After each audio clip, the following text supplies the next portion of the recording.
23-year-old Scott Andrews remembers the day he overdosed on heroin. I was dead for 18 minutes, clinically dead for 18 minutes with no oxygen to my brain. It happened at his house in Hampton in May of 2015.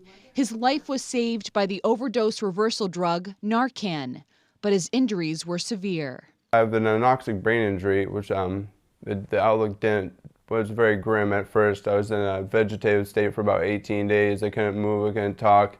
All I could do was really grunt and blink my eyes.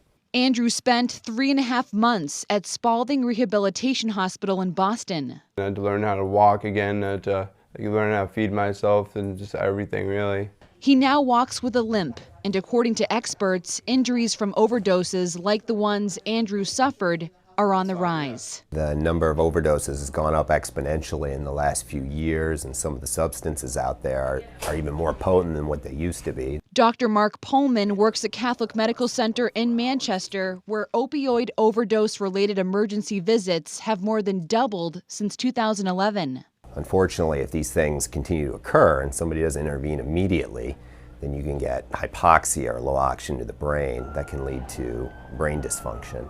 These days, heroin is most oftentimes laced with fentanyl and sold to users, which Dr. Pullman says is leading to more severe overdoses and injuries to the body. It can go from complete brain death, where the patient is technically considered dead, even though their body's alive, the brain is dead, to a comatose state due to severe bilateral strokes. Depending on how severe the injuries are, some patients are discharged shortly after an overdose, while others deal with long-term recovery.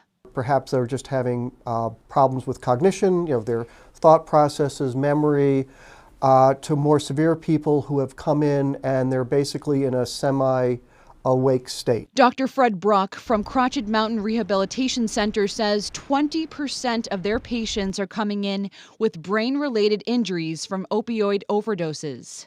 These people often have sustained injuries, have fractures, have undergone surgeries, and require pain medication for management of that. So when you add the addiction to that, it becomes very difficult to treat.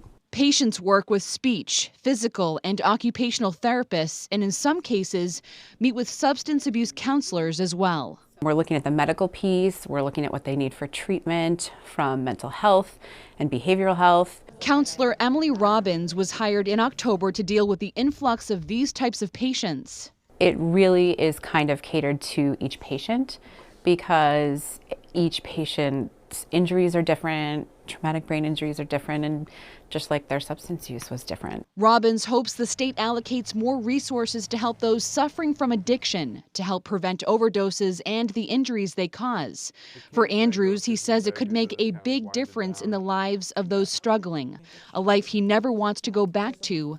It's a message he now spreads to anyone who will listen. It's not worth it. It's not worth the high. It's not worth the risk of, it's not worth anything. There's nothing more I would trade right now for my sobriety. I want to trade my sobriety for the world. Kristen Carosa, WMUR News 9.